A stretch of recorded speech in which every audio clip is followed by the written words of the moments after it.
နဲ့လွှမ်းမိုးထားရုံတသက်မဟုတ်ပါဘူးလူသားတွေဟာအိမ်မက်တွေကိုအကောင့်ထဲပေါ်ဖို့အတွက်ရှင်သန်လာကြတာပဲဖြစ်ပါတယ်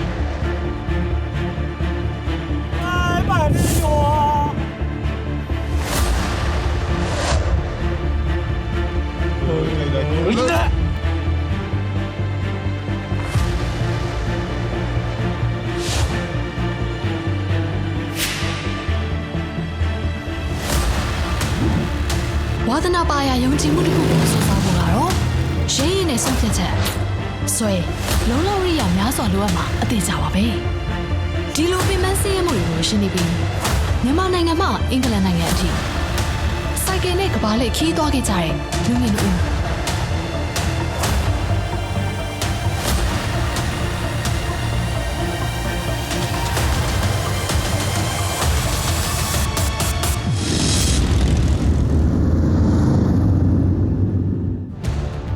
မြမတူရှုကခီးစင်ကတော့ရင်ကုန်စစ်လို့ရှာမှုများစွာနဲ့အတူနေ့ရက်များစွာကိုဖျက်ဆီးမောင်းနေ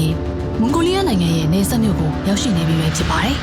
။မွန်ဂိုလီးယားနဲ့ရုရှားနိုင်ငံရဲ့နေဆက်ဂိတ်တွေကိုဖျက်ဆီးမောင်းနေမဲ့ခီးမှာတော့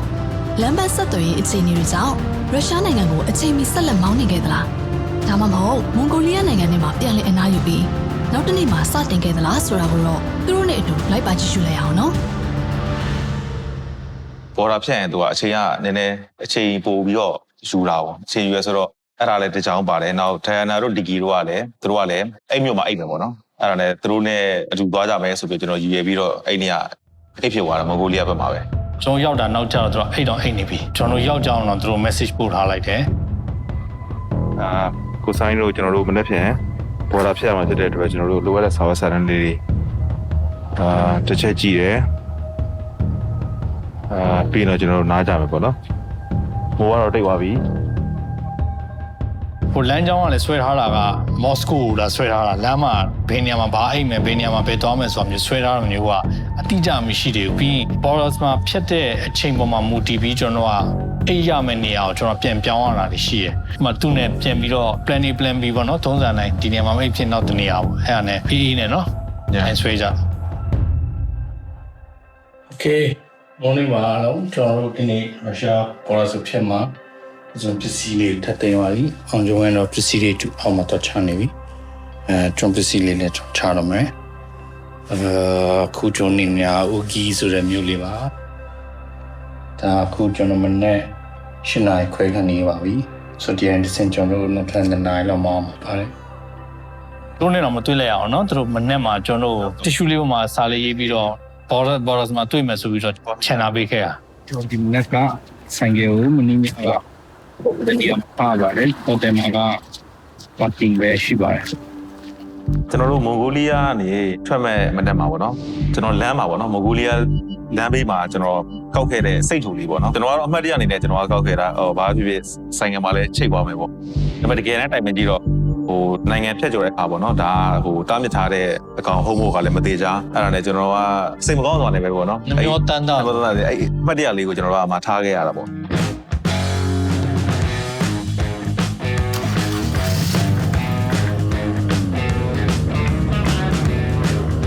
ခီးရဲ့နေအောင်ချင်းနဲ့အတူပတ်ဝန်းကျင်တစ်ခုလုံးကတာယာအေးချမ်းလို့နေပါတယ်။လူမြင့်ဒေသများစွာကိုပိုင်ဆိုင်ထားတဲ့မွန်ဂိုလီးယားနိုင်ငံကနေရုရှားနိုင်ငံကိုဆက်လက်မောင်းနေမဲ့ခီးစဉ်အတွက်ပြင်ဆင်ပြီးတော့တနေ့တာကိုစတင်ခဲ့ကြပါတယ်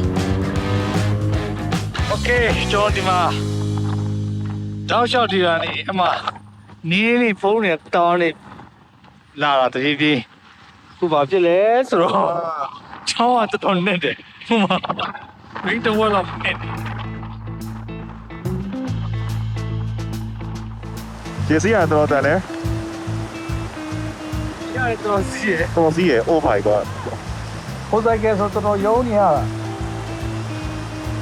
ဒီကအေးပါဗျမွန်ဂိုလီးယားမှာလမ်းတော်များများသူကဖောက်နေလို့ပေါ့နော်ဖောက်နေလို့ဆိုတော့သူကတချို့ဟာတွေကမက်ပေါ်မှာတော့မပေါ်သေးဘူးအဲ့တော့သူတို့မှလည်းလမ်းတွေကနောက်တစ်နှစ်လောက်ဆိုတော့ကောင်းသွားတော့ပြီနော်ဒါပေမဲ့တချို့နေရာလေးတွေကသူတို့လမ်းပြန်ပြင်နေတဲ့အပိုင်းတွေပါရှိရအဲ့တော့ဖြစ်ချင်တော့ကျွန်တော်တို့အဲ့ဒီဖောင်းရဲ့ဘေးနားမှာပဲတာယိုးလိုမျိုးတော့မြင်တယ်သူကလမ်းအသစ်ကြီးတစ်ခုရှိရဒါပေမဲ့အဲ့ဒီနေရာမှာသူကလမ်းခင်းထားလားမသိဘူးအဲ့တော့ပူပူလေးလေးဖြစ်နေတော့သူကသွားလို့ရမရလည်းမသိသေးဘူးပေါ့နော်အဲ့ဒါကျွန်တော်တို့လည်းလမ်းခင်းနေတဲ့လူတွေပြန်ပြေးကြည့်ရခွင့်တောင်းကြည့်ရသွားလို့ရမလားပေါ့နော်ဆိုင်ပြသိအဆင်မပြေလို့ပြောသူကတော့ တော့ပါပေါ့နော်အားနဲ့ကျွန်တော်လည်းအဲ့ဒါဖက်ပြီးတော့အဲ့ဒါရတော့လေးစီးပြီးတော့အချင်းလမ်းလေးပဲပြန်သွားတာပေါ့ မွန်ဂိုလီးယားနိုင်ငံမှာတော့ရှုမြုံမစုံတဲ့လွင်ပြင်နေကြမှာ highway လမ်းအသစ်တွေဖောက်လုပ်နေတာကြောင့်လေလမ်းကြီးတစ်လျှောက်အဆင်ပြေအောင်စူးစမ်းပြီးတော့မောင်းနှင်ခဲ့ကြရပါတယ်အခက်အခဲမျိုးစုံနဲ့အတွေ့အကြုံသစ်တွေစုံလင်စေခဲ့တဲ့မွန်ဂိုလီးယားကနေရုရှားကိုထွက်ခွာလာပါပြီနှုတ်ဆက်ချိန်မှာရောမွန်ဂိုလီးယားနိုင်ငံကနေဘာတွေတွေ့ကြုံအောင်ပါလဲမွန်ဂိုလီးယားနိုင်ငံမှာမောင်းနှင်ခဲ့တာအခုဆိုရင်တော့73ရက်ရှိပြီဖြစ်ပါတယ်ခက်ခဲတဲ့စိတ်ခေါ်မှုများစွာကိုရင်ဆိုင်ခဲ့ပြီးနောက်ဆုံးမှာတော့မွန်ဂိုလီးယားနိုင်ငံအတွက်နယ်စပ်ဂိတ်ကိုဖျက်ကျော်ရတော့မှာဖြစ်ပါတယ်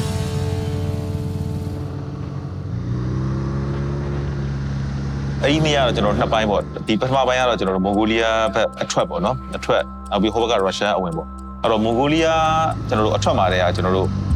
ကားတွေတန်းစီပြီးစောင့်နေတာရှိရဲကျွန်တော်ဆိုင်ကကတော့သူတို့ကတော့အများနဲ့ကျွန်တော်တို့ရှေ့သွားဆိုပြီးတော့ပေါ့နော်ကျွန်တော်တို့ဒီ pass ပေးပါတယ်မန်တော့ဆိုင်ကတန်းစီကြမလို့ရှေ့ကိုတန်းသွားလို့ရအဲ့ဒါကိုကျွန်တော်မသိဘူးအဲ့နာမွန်ဂိုလီယန်တယောက်ကကျွန်တော်ရှေ့သွားလိုက်ပါဆိုပြီးတော့ကျွန်တော်သွားလိုက်တော့အဲ့မှာအဲ့ဒီ officer ပြောရဟုတ်တယ်လေတက်စီလို့ရဆိုတော့ကျွန်တော်တက်စီလိုက်တယ်မရပါပဲဒီကျွန်တော်တို့ရဲ့ immigration နဲ့လာဝကောက်ဖြတ်တဲ့အချိန်မှာကျွန်တော်မွန်ဂိုလီးယားအဝင်တော့စာရွက်တရွက်လေးပေးလိုက်တာရှိတယ်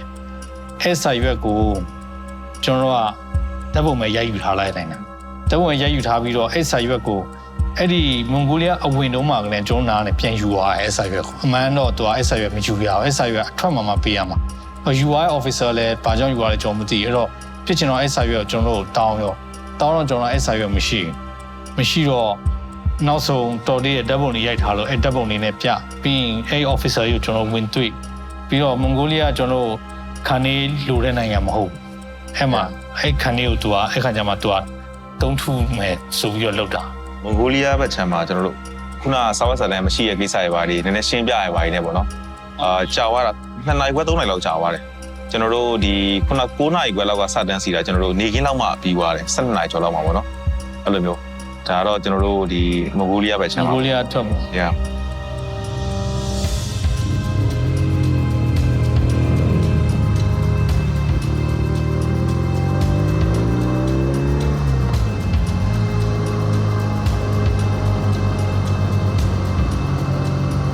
ရုရှားနဲ့မွန်ဂိုလီးယားကြားထဲမှာဒီတွင်နိုင်ငံကပ်နေတဲ့နယ်နိမိတ်က no man's land ပေါ့နော် no man's land ကိုကျွန်တော်ဖြတ်တာထင်တာ20-30 km လောက်ရှိမှာအဝေးပဲဆက်တယ်တော်တော်ကြားထဲမှာလမ်းလည်းမရှိဘူးကျွန်တော်တို့အဆင်ပြေလို့မောင်းရတာမြေပုံထဲမှာအဲ့ဒီချက်လက်လည်းမပါဘူးဟိုဘယ်သူမှလည်းအဲ့ကိစ္စကြီးမထည့်ပြောတာဆိုတော့အဲ့ဒီကမောင်းတာနဲ့ကျွန်တော်တနားကျော်2နာရီလောက်အချိန်ထပ်ပေးရတယ်တော်တော်ကြာထပ်မောင်းရတယ်ဟုတ်တယ်အဲ့မှာကျွန်တော်စပြီးမြင်တာလမ်းလေးကဆိုးတယ်ဒါပေမဲ့ရှုခင်ကအရင်လာအဲ့အတိုင်းမောင်းသိန်းစီ snow cap mountain တွေကိုမြင်နေရတာတောင်နဲ့တော့ဟိုရေခဲမုံလို့အပေါ်မှာရေခဲလေးအုပ်နေကျန်တဲ့တောင်လေးကတော့တောင်ကတုံးနေပေါ့စိတ်ထဲမှာတမျိုးကြီးစဖြစ်တာဟောရုရှားဆိုတဲ့နယ်နိမိတ်ကြီးကိုစဝင်ရမှာဆိုတော့လေရုရှားနိုင်ငံကတော့ကမ္ဘာပေါ်မှာအင်အားကြီးနိုင်ငံတစ်ခုဖြစ်ပြီးနိုင်ငံရဲ့လုံခြုံရေးစနစ်တင်းကျပ်တာကြောင့်နယ်စပ်ဂိတ်ကိုဖျက်ဆီးပေါင်းနေတဲ့အခါမှာစိုးရိမ်မှုများစွာရှိခဲ့တယ်လို့ရှေ့ဆက်ပြီးရင်ဆိုင်ရမယ့်အတွေ့အကြုံသစ်တွေအတွက်လည်းစိတ်လှုပ်ရှားလို့နေပါတယ်ရုရှားနိုင်ငံရဲ့နယ်စပ်ဂိတ်မှာအစီအပြေချုံးမွေ့စွာနဲ့ဖျက်ဆီးနိုင်မှာမလားဆိုတာကြည့်လိုက်ရအောင်ခုဆိုရင်ကျွန်တော်ရုရှားနဲ့မွန်ဂိုလီးယားကြားထဲရှိတယ် border စီကိုရောက်နေပါတယ်ရုရှားဘက်ကိုရောက်နေပါတယ်စောင့်ဝင်ရတော့မယ်ဆာနဲ့ကျွန်တော်နေပါဖြစ်ရပါတယ်ပြည်ပြီးတန်းစီထားနေရတယ်ကျွန်တော်ခုမှဆုံးထဲဝင်ရပါမယ်ဝင်ပြီးမှကျွန်တော် immigration test ပြန်မှာဖြစ်ပါတယ်ရုရှားကိုရောက်တဲ့အချိန်မှာအဲ့မှာကျွန်တော်တင်တာမွန်ဂိုလီယန်အပြင်ကာဂျစတန်ကတူတော်များများလာကြတယ်အဓိကသူတို့ကကာဂျစတန်သွားဖို့ကရုရှားနဲ့ဖြတ်သွားတာမွန်ဂိုလီးယားနဲ့ရုရှားနဲ့ကာဂျစတန်ကိုဖြတ်ရဖြစ်ချင်တော့သူတို့တွေကတန်းစီကြအောင်ဒီဖက်ထိမွန်ဂိုလီးယားထိအားလုံးတန်းစီကြတယ်ကျွန်တော် immigration လာဝကမှာလည်းတန်းနေစီခိုင်းတယ်စနစ်ကြနေပေါ့နော်ဒီဘက်မှာကျတော့သူကဘူးလေးထဲကနေအလုပ်လုပ်တာဆိုအပြင်မှာ officer တိတ်ပြီးတော့လာပြီးတော့ ကြီးကြပ်ပေးရမရှိဘူးအဲ့ချိန်မှာကျွန်တော်တွေ့ရတာဒီကီနဲ့ဒိုင်နာစီနေပြီသူကကျွန်တော်မနဲ့အစောကြီးကနေထွက်သွားတာသူမေးကြည့်တာငါစီနဲ့2နာရီကျော်နေပြီငါလည်းမရောက်သေးဆိုတော့တော်တော်များများကျွန်တော်တို့က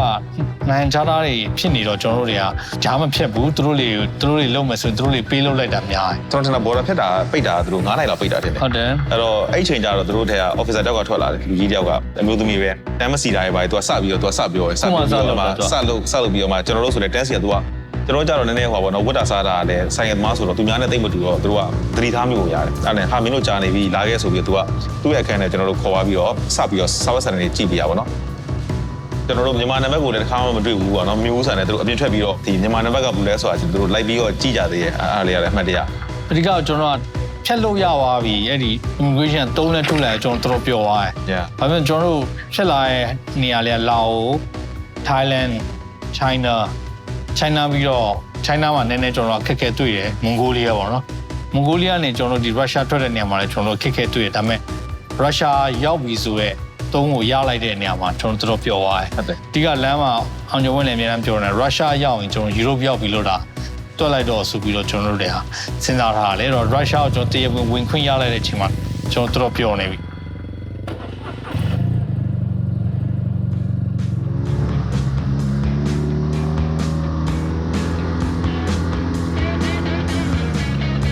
ကျွန်တော်ထွက်လာတာနဲ့ဘယ်လောက်မှမလဲမသိတော့မြောက်သားနှွေးတယ်ပေါ့ကျွန်တော်ကမနေ့ကတည်းကအေးလို့ဆိုထပ်လာတာသူကတော့မထပ်လာအောင်လမ်းဘေးမှာနေသူလည်းချုပ်ချက်ပြီးတော့သူ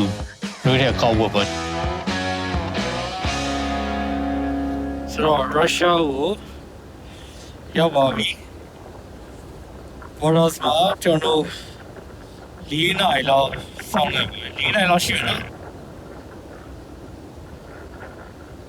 ထပ်နေကျွန်တော်လည်းနှွေးတဲ့ကုန်ထားစရာနောက်ခွေးကျင်တော့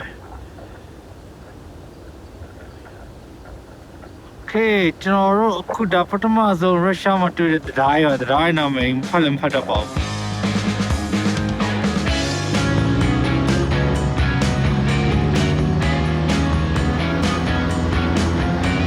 ရုရှားနိုင်ငံကတော့အာရှတိုက်နဲ့ဥရောပတိုက်မှာတည်ရှိနေပြီးကမ္ဘာပေါ်မှာဧရိယာအကျယ်ဝန်းဆုံးနိုင်ငံတစ်ခုလည်းဖြစ်ပါတယ်။နိုင်ငံပေါင်း73နိုင်ငံနဲ့နယ်နိမိတ်ထိစပ်နေပြီးဂျပန်နိုင်ငံ၊အမေရိကန်နိုင်ငံတွေနဲ့ပါနယ်နိမိတ်ထိစပ်နေပါတယ်။ဆိုဗီယက်ပြည်ထောင်စုကနေရုရှားဖက်ဒရေးရှင်းနိုင်ငံအဖြစ်ပြောင်းလဲနိုင်ခဲ့တဲ့ရုရှားနိုင်ငံကတော့လူဦးရေ142သန်းခန့်နေထိုင်ပြီးကမ္ဘာလူဦးရေအများဆုံးနိုင်ငံတွေထဲကအဆင့်9နေရာမှာသတ်မှတ်ခံထားရပါတယ်။ဥတုရာသီလေးမျိုးရှိတဲ့ရုရှားနိုင်ငံရဲ့စောင်းရာသီကတော့အောက်တိုဘာလအကုန်ကနေမတ်လအလယ်လောက်ထိကြာမြင့်ပြီးနှင်းများလိုကျဆင်းတာကြောင့်အေးခဲဆုံးလအဖြစ်သတ်မှတ်ခံထားရတာပါ။ကိုဆိုင်နဲ့ကိုအောင်တို့ရုရှားနိုင်ငံကိုရောက်ရှိချိန်ကတော့နွေရာသီဖြစ်ပြီးပူနွေးခြောက်သွေ့နေတာကြောင့်နေထိုင်လို့အကောင်းဆုံးအချိန်ပဲဖြစ်ပါတယ်။ရုရှားနိုင်ငံရဲ့မြို့တော်ကတော့မော်စကိုမြို့ဖြစ်ပြီးသမိုင်းစင်လာရခမ်းနားထေဝါမှုတွေနဲ့ပြည့်နှက်နေတဲ့မြို့တစ်မြို့လည်းဖြစ်ပါတယ်။ဒီလို area ကျယ်ဝန်းလာတဲ့ရုရှားနိုင်ငံမှာသူတို့ဗန်နေရကြာမောင်းနေရမှာလေဘယ်မြို့တွေကိုရောက်ရှိပြီးဘယ်သူတွေနဲ့တွေ့ဆုံအောင်မလဲဘလို့အခက်အခဲတွေကိုရင်ဆိုင်တွေ့ကြုံရအောင်လဲဆိုတာကိုတော့သူတို့နဲ့အတူလိုက်ပါလေ့လာကြည့်ရှုရအောင်နော်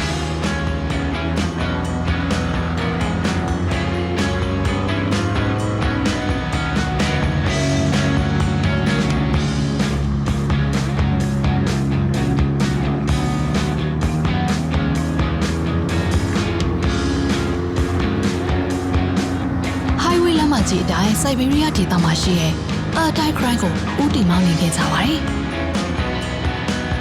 အာတိုင်းတောင်တန်းဟာရုရှားရဲ့မော်ဆန်တဲ့ဒေသလို့သတ်မှတ်ကြတဲ့အထိလှပလွန်တဲ့တောင်တန်းဒေသပါ။သူကမွန်ဂိုလီးယားနဲ့ရုရှားရဲ့နယ်မြေနှစ်ခုစလုံးမှာပါဝင်နေတာပဲဖြစ်ပါတယ်။လန်ဒရှော့ပတ်ဝန်းကျင်မှာတွေ့မြင်ရတဲ့ရှုခင်းတွေကရင်သက်ရှုမောဖြစ်စေရပါပဲ။ဒီလိုရှုခင်းတွေကိုအသေးစိတ်သဘာဝကျကျရှုမြင်ခန်းစားနိုင်တာစိုက်ကယ်နဲ့ခီးသွားတာကြောင့်ဆိုရင်မှားမယ်မထင်ပါဘူး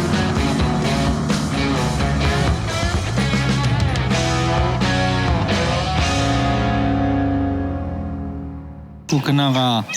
ပေါ်ဒါဇန်ဖြတ်လာပြီးတော့ကျွန်တော်ဒီတနိုင်ခွဲလောက်မောင်းရတဲ့မြို့လေးရောက်လာပါတယ်မြို့လေးအရင်လာပါတယ်တဲခုခန်းလေးလာရှာပါတယ်ဖုန်းကလေးလာရှာတော်ခက်ကိုရှာပါတယ်ဟိုတယ်လေးရှိပြီမတိတ်တော့စမပြေဘူးအဲ့တော့ဒါဆိုင်လေးပါ အဲ့အားလေးကလည်းသူအပြန်းချင်းအိမ်လိုပဲပါဆိုင်မန်းတော့မသိတာဆိုင်ဖို့လည်းမရှိ ဝင်သွားတော့လေဒီတိုင်းဟိုရိုးအခင်းချင်းလိုပဲပြီးတော့မှအထက်ကျမှကြဲဝန်းလေးနဲ့ကျန်အလိုတဲ့ပစ္စည်းအကုန်ရတာပေါ့နော် Yes, you need to make ice cream sour. Conjoin jo ah. Ye in ni ice cream sour. ဟုတ်တယ်ကိုကြီးအောင်ညာ Okay good Cheers Cheers to Russia ကိုတက်ကဝင်းနေပါအမဖုန်ပြရုရှားတော့ကျောင်းလည်းမတက်ဘူး Странно, как ты симплерии. Мама сам пьет Дочка, это что? Что тебе? Hello Hello. Hello What's your name What's your My name name is Emilia. Wow Okay This is Zom The name is I'm also We are all the way from Myanmar. You know Myanmar? Near Thailand. You know Thailand? Yeah. Okay တွေ့ခိုင်းဒီလိုမျိုးဖြစ်နေအဲ့လိုဒါဆိုင်ရှင်မိုင်းဟယ်လိုပုံနေဟိုမှာ Okay bye bye thank you အောင်ကြောင်းကခဏတိုင်းနာတော့ message ပို့လာတော့ပြန်ပြီးတော့သူပြန်နေပါတယ်အခုကျွန်တော်ည9နာရီပါ 9နိုင်ကမလေးအမလေးချမ်းနိုင်စိတ်တက်လာတာ Okay သူတို့ပြောတဲ့မျိုးက Carolina. bye bye GGAC Okay 39မှာမျိုးဝေး Okay 39မှာအဲဆိုဆက်တော့မယ်နော်39မှာ Yeah Okay good ဆိုတော့မြန်ချစ်စရာကောင်းတဲ့မျိုးလေး bye bye ဆက်တော့ပါမယ် မိတ်ဆွေအတိအကျွမ်းမရှိတဲ့နေမြေတစ်ခုကိုရောက်တဲ့အခါမှာတဲခုပုံနေရာကအရေးကြီးပါတယ်။နေဆက်မျိုးတွေဖြစ်တဲ့အတွက်တဲခုပုံနေရာကိုလည်းအချိန်များစွာပေးပြီးရှာဖွေခဲ့ကြရပါတယ်။သူတို့အနေနဲ့ရောတဲခုပုံအတွက်ဘယ်လိုအခက်အခဲတွေရှိခဲ့မလဲ။ ဒီတောင်ကြားထဲမှာမောင်မမဲနဲ့ကိုကျွန်တော်ဆိုင်ငယ်တစ်စီးတဲ့တွားတယ်နေရာအိတ်ဖို့လိုက်ရှာတယ်အမှန်တော့လမ်းဘေးမှာထိုးအိမ်လည်းရကောင်ရနိုင်တယ်ဒါပေမဲ့ကျွန်တော်ထွေးတဲ့လူလုံးဝမတွေ့ဘူးပထမတနေရာဝင်တော့လေပြည့်နေရတဲ့အဲ့နဲ့နောက်တနေရာကိုကျွန်တော်ရောက်သွားတာသူကနှမျိုးရှိရတဲ့အိမ်နဲ့နေလို့ရတာရယ်ကမ်ပင်းရယ်ပေါ့ဒါပေမဲ့ကျွန်တော်ကတော်အေးနေတော့ကမ်ပင်းကိုကျွန်တော်အညမလုပ်ချင်ကြဘူးအဲ့တော့ကျွန်တော်ရိုးအိမ်နဲ့အစည်းရတယ်တော်တက်တာတော့ကျွန်တော်အဲ့မှာနေဖြစ်တယ် ခုကျွန်တော်တောင်ကြားလေးအတိုင်းရတောင်ကြားလေးတွေကဒီကမ်နဲ့ကက်ဆောက်စီပေါ့နော်မရောက်နေပါဒီမှာကျွန်တော်တညလုံးပတ်ရှာပါဟိုဘက်မှာဈေးလေးကြည့်ရပြီးတော့လည်းနေရာလည်းသိမကောင်းအဲ့တော့ကျွန်တော်နောက်ဆုံးတော့ဒီနေရာလေးကိုရောက်လာတယ်ဒီနေရာလေးကတကယ်တောင်ကြားလေးနင်းတောင်လေးကိုလည်းလမ်းမြင်နေရတယ်ဒီကကျွန်တော်တက်ဖို့ထွက်ရလေးရမယ်ပြီးတော့အခုဒီမှာတော့မချွေလို့ပေါ့နော်ကျွန်တော်ဒါအားလုံးပေါင်းနေရဆိုရင်ရှိဖို့တက်တာဒီနေ့ညကျွန်တော်ညောက်ပဲဒီမှာကအဲတိုင်းမမပါနော်ကျွန်တော်အဲတိုင်းမမပဲနာမည်ပြလိုက်မယ်အဲတိုင်းဒီ region နေဒီနားမှာနေတယ်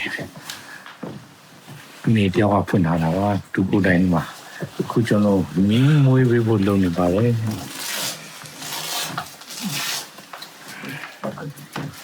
ဒါကျွန်တော်အိမ်မနေရတော့မရန်တာအားလုံးပေါင်းအိမ်ရမယ်နေဒါပေမဲ့ဒီညတော့နှစ်ယောက်တည်းဆိုတော့ AC ဖြစ်သွားတယ် ဟိုတယ်ထဲအောင်ပူချယ်သွားတယ် ဟုတ်တယ်ဟိုတယ်မှာပို့ချင်ပါ Сейчас. Okay.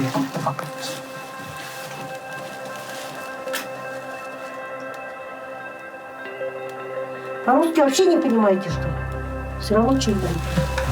Спасибо. Okay. အဲ့ဒီမိမွေးတော့ကျွန်တော်တို့အရင်တော့မွန်ဂိုလီးယားမှာ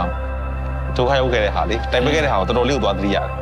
အဲ့ဒီမွေးရတာတော့9မိနစ်လောက်ကြာဘူးရှူပြီးသွားပြီရပြီတဲ့အဲ့တော့ထွက်သွားဟာမစိုးဘောတော့ဒီဟာလေးတွေ Wow, thank you. Сейчас. Thank you. Thank you. Еще принесу. Yeah. Так, сейчас дачу принесу. Okay. Еще. Yeah. Ага. Okay. Так, все принесла. Там? Okay. Okay. Thank you. Okay, ဒါကျွန်တော်ရဲ့ပထမဆုံး Russia ညပါခင်ဗျာ ပစ္စည်းပါချပြည့်အချိန်ကျတော့ည9:00 10:00လောက်ဖြစ်သွားပြီတော်တော်လေးလည်းအေးနေတာပေါ့နော်တနေ့ကုန်လည်းဘာမှမစားသေးဘူးဘစ်ကစ်လေးရလွယ်တယ် အဲ့ဒါကျွန်တော်စားစရာတော့မေးတယ် ဟုတ်တယ်စားကြမရတော့သူ့စမှာလည်းဘာမှမရှိဘူးသူတို့ကလည်းလုံးဝ camp site ပေါ့နော်ဟုတ်တယ်အဲ့ဒါသူကျွန်တော်တို့ဘာလို့လဲဆိုတော့ရေနွေးလေးတွေတည်ပေးတယ်ရေဒီပိုင်းကိုလက်တန်စင်လို့ရတယ်အဲ့တော့ကျွန်တော်တို့လည်းကိုလက်တန်စင်နေပြီးတော့ကျွန်တော်တို့တွေအမှဖုံးစံနဲ့ခောက်ဆွဲပြုတ်ပေါ့ Kimchi, we gonna love the kimchi, man. Oh. So di malam new channel là bông tôm mà. New channel mà còn thế là bây giờ nhưng mà chúng nó sao trên tàu thì là có cái lúc sau giờ vào đấy microwave chỉ cái tất cả cùng nó. Nè. Cái gì vậy đó? Nó sữa mà. Đây có mà. Thì đi nhà sắt này sắt này quay đó. Ôi, tôi Russia chỉ biết nói yêu. Okay. 실미야 공사하지는 키야 생긴. 당연히 좀디 커스토브 시에 커스토브 상. 고만에 또 샤지에 마음 쉬우. 저는 디저 시즌 하러 마음 모인 하오. 다른 디부리 신는 도리.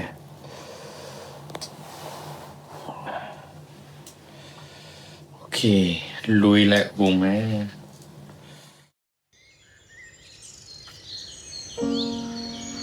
Hello, good morning ပါဒါကျွန်တော်မင်းညကရုရှားရေရောက်ချင်းပထမဆုံးလာအိတ်တဲ့နေရာပေါ့နော်သူက camping site နဲ့ဒီဘင်္ဂလိုလေးနဲ့တွေ့ရတာပါဈေးလည်းတော်တော်တက်တာပါတယ်ကျွန်တော်ဒါတကယ်တောင်နှလုံးကြားမှာရှိနေတဲ့နေရာလေးပါတော်လေးတာပါတယ် ဟိုတို့နဲ့ပြောကြည့်အောင်ဒီ camp site လေတော့ summer ပဲတော့ operate လုပ်တာအဲ့တော့ဒါတွေအကုန်လုံးကပြန်တော့ဖြတ်လိုက်တာကျွန်တော်မမတ်မီသူပြောရှင်းတော့ရှင်းပြအဲ့အိမ်သားဆိုရှေ့ကထားတာဒီအိမ်သားဆိုတို့ကအကုန်လုံးတွင်းနေပြန်ဖို့ပြလိုက်တာပေါ့နော်အဲ့ဒီဟာတွေ တနေ့တစ်ခါအစ်စ်ပြန်လုပ်တယ် တနေ့တစ်ခါအစ်စ်ပြန်လုပ်တယ်လို့တော့ပြောရဲအကုန်ပြန်ဖြစ်လာတော့ကျွန်တော်မသိဘူးအဲ့သူပြောဒီကာလပဲသူ3-4လပဲသူက operate လုပ်တာ operate လုပ်ပြရတယ်ဆိုတော့ဒီရုရှားအရင်အေးတော့အဲ့နေရာလေ -30-40 ရှိတဲ့နေရာကြီးလေအဲ့တော့သူအကုန်လုံးအဲ့ဒီနေရာမှာဘယ်သူမှမနေကြဘူးလေသူလည်းအခြားမျိုးကနေလာပြီးအဲ့ဒီမှာ camp site ကိုလာဖွင့်တာဒါတညလုံးနေရပြီးတော့ဆိုင်ကကဒီလိုမျိုးနေနဲ့စုထမိုးရတာမဟုတ်ပါဘူးနင်းနေရိုက်ထားတာပါဘယ်လောက်အေးလဲဆိုတာ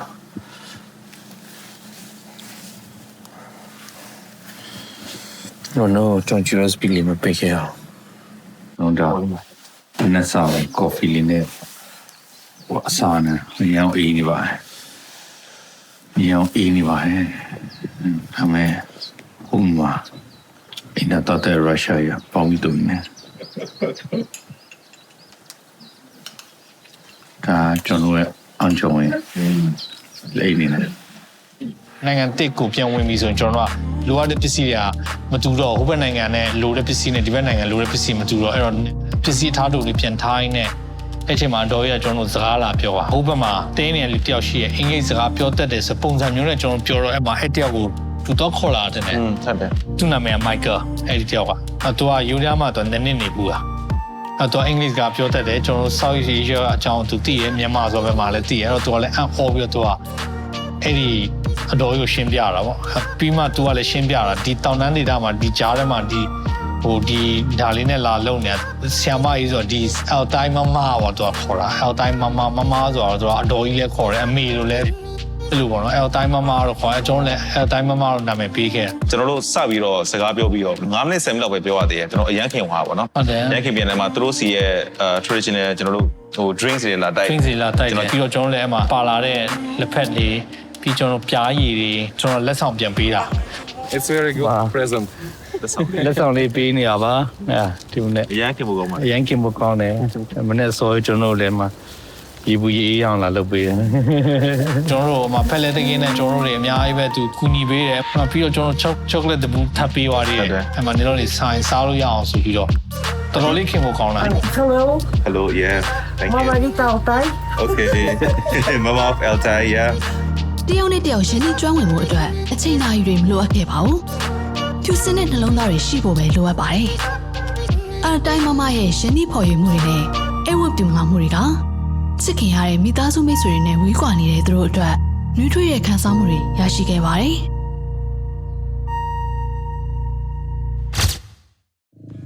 တိုင်းမာတို့မိုက်ကယ်တို့နှုတ်ဆက်ပြရနေကျွန်တော်တို့ဘာနော်ဆိုရမျိုးပေါ့နော်တီကီတို့ထိုင်ယာနာတို့ရှိရပဲမျိုးကိုသွားတာပေါ့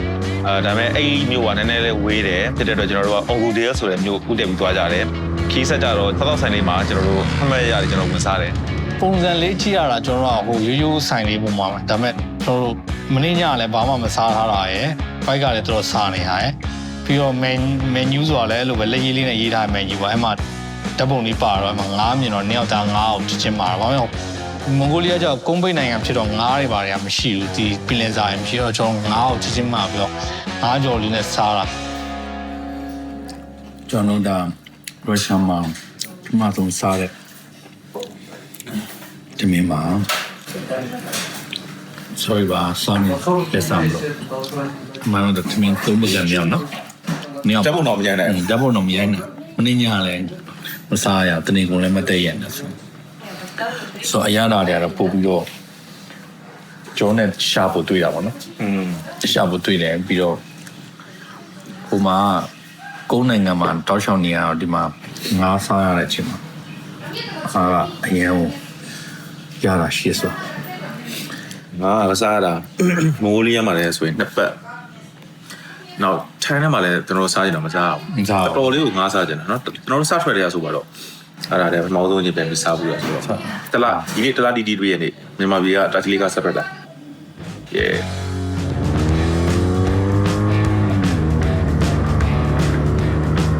လန်ကီတခြားမှာတော့စိတ်ဆိုတာယာလှပတဲ့ထင်းရှုပင်တွေရှူဆုံးတဲ့တဘာဝအလှတွေကြည့်ရှုခန်းစားရင်ခီးရှိကိုဆက်လက်မောင်းနေခဲ့ကြပါတယ်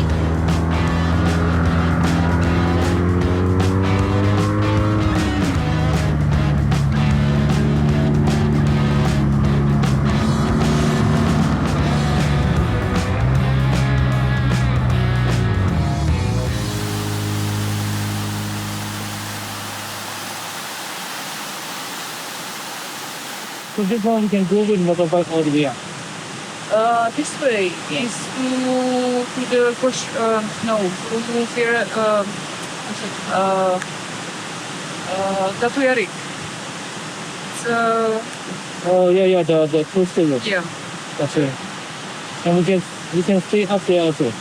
Yeah, there are many places for accommodation. Thank you. Your name is John? Yana. John, yeah. You're from Myanmar? Myanmar. When you will go back to Myanmar, total 5 months. 5 months. Yeah, now we are 1 month something. Okay. 1 month okay. We go back here. Hey. I'll look for you on the Facebook. Yeah. All right. Yeah, me too. Yeah, please. Yeah.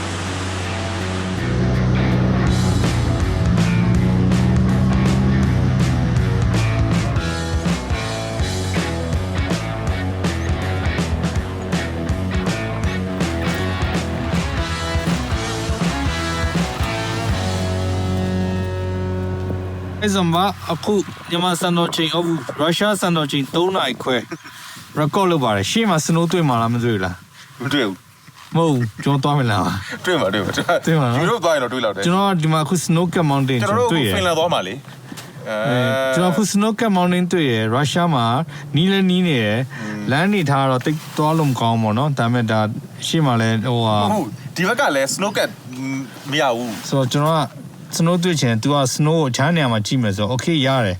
ခင်ဗျာမတွေ့တော့ခင်ဗျာကျွန်တော်တဝိုင်းမယ်မြန်မာပြည်ပြန်အောင်ဟုတ်ဘယ်ဦးခင်ဗျာပါရဟုတ်ဒီဘက်ကလည်းသွားရလေခင်ဗျာအဝေးရပဲကြည့်လို့ရပါတယ်တော့ထိလို့မရဘူးထိမှမိုက်ပါလေအခုကျွန်တော်လာလမ်းကလည်းဆိုတော့ခင်ဗျာဒီ Russia Lake ကြီးကိုခင်ဗျာတိုင်တယ်ပြီးတော့ခင်ဗျာကျွန်တော်ပြီးတော့ကျွန်တော်တခုလုပ်ခဲ့တယ်ခုနခင်ဗျာလည်းလုပ်တယ်တိုင်တယ်ပြီးတော့ခင်ဗျာတော့နော်ဒီ lake ကြီးကနေတော့ကျွန်တော်အခုကျွန်တော်ရဲ့ main destination ဖြစ်တဲ့ Moscow ပဲဆက်ပြီးတော့မောင်းပါမယ်အဲ့တော့ကျွန်တော်ဒီလာလမ်းတိုင်းပြန်ဆင်းပါမယ်ဥရာ motorcycle လည်းတော့ကြည့်ပါမယ် factory တွေတော့ကြည့်ပါမယ်